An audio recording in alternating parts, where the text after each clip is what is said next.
आज हम एक ऐसे संवेदनशील और गंभीर विषय पर बात करने जा रहे हैं जिसने देश की सुरक्षा और आंतरिक शांति को प्रभावित किया है। यह कहानी है एक भारतीय सेना के जवान की नृशंस हत्या की और उसके पीछे छिपी माओवादी साजिश की। नमस्कार, मैं हूं चंद्रशेखर और आप देख रहे हैं नवप्रदेश टीवी। साल 2023 छत्तीसगढ़ का कांकेर जिला एक साधारण सा गाँव का मेला, जहां लोग खुशियां मनाने आते हैं, खरीदारी करते हैं और अपने रोजमर्रा के तनाव को भूलकर कुछ पल शांति से बिताते हैं। इसी मेले में एक भारतीय सेना का जवान मोतीराम अचला भी अपने परिवार के साथ छुट्टी मनाने आया था, लेकिन उसे नहीं पता था कि यह उसकी जिंदगी का आखिरी मेला साबित होगा। फरवरी 2023 में भीड़ भाड़ वाले इस मेले में अचानक कुछ हथियारबंद हमलावर घुस आए और बेरहमी से मोतीराम अचला को गोली मारकर शहीद कर दिया। यह घटना सिर्फ एक हत्या नहीं थी, बल्कि एक सुनियोजित साजिश का हिस्सा थी, जिसका उद्देश्य था स्थानीय लोगों में दहशत फैलाना और देश की आंतरिक सुरक्षा को चुनौती देना। इस गंभीर मामले की जांच की जिम्मेदारी ली भारत की प्रमुख आतंकवाद विरोधी एजेंसी राष्ट्रीय जांच एजेंसी यानी एनआईए ने। एनआईए ने स्थानीय पुलिस से जांच अपने हाथ में ली और एक गहन अभियान शुरू किया।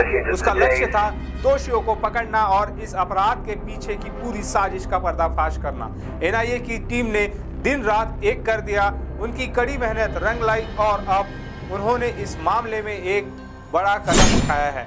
हाल ही में जगदलपुर में एनआईए विशेष न्यायालय में 5 माओवादी संदिग्धों के खिलाफ पूरक चार्जशीट दाखिल की गई है। इन संदिग्धों में भवन लाल जैन, सुरेश कुमार सलाम, शैलेंद्र कुमार बघेल, अंदुराम सलाम और सोनू हेमला शामिल है। इन सभी पर भारतीय दंड संहिता, आईपीसी, शस्त्र अधिनियम और गैर कानूनी गतिविधियां अधिनियम जैसी गंभीर धाराओं के तहत आरोप लगाए गए हैं। एनआईए की जांच में कई चौंकाने वाले खुलासे हुए हैं। एजेंसी के अनुसार भवन लाल जैन, सुरेश कुमार सलाम, शैलेंद्र कुमार बघेल और अंदुराम सलाम सीपीआई यानी माओवादी के स्लीपर सेल के रूप में काम कर रहे थे। स्लीपर सेल, जैसा कि नाम से पता चलता है, ये वो लोग होते हैं जो आम लोगों के बीच रहते हुए भी गुपचुप तरीके से आतंकवादी या नक्सली संगठनों के लिए काम करते हैं।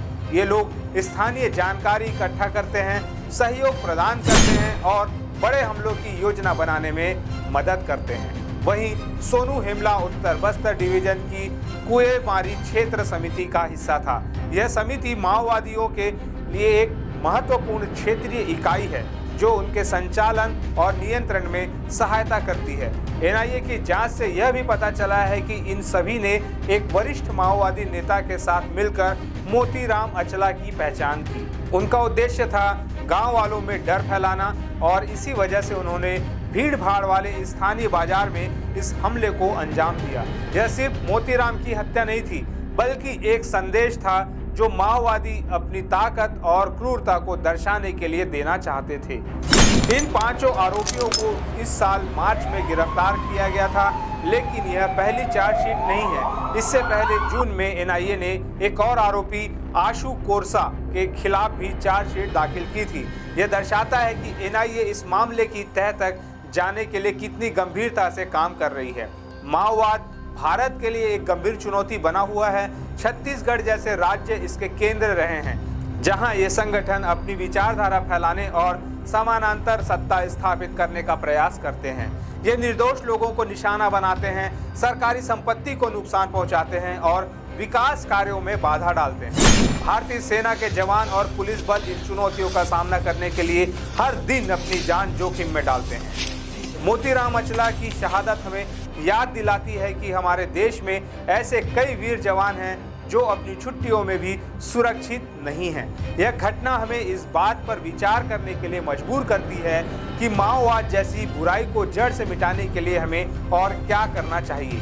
एनआईए की यह कार्रवाई एक महत्वपूर्ण सफलता है, लेकिन एजेंसी ने यह भी कहा कि व्यापक साजिश की आगे की जांच जारी है। इसका मतलब है कि इस अपराध के पीछे और भी कई राज हो सकते हैं और एनआईए उन सभी को उजागर करने के लिए प्रतिबद्ध है। हमें उम्मीद है कि न्याय होगा और मोतीराम अचला की शहादत व्यर्थ नहीं जाएगी। आज के लिए बस इतना ही। इस विषय पर आपकी क्या राय है हमें कमेंट्स में ज़रूर बताएं। हमारे चैनल को सब्सक्राइब करना ना भूलें और बेल आइकन को दबाएं ताकि आप हमारे अगले वीडियो को मिस ना करें। नमस्कार।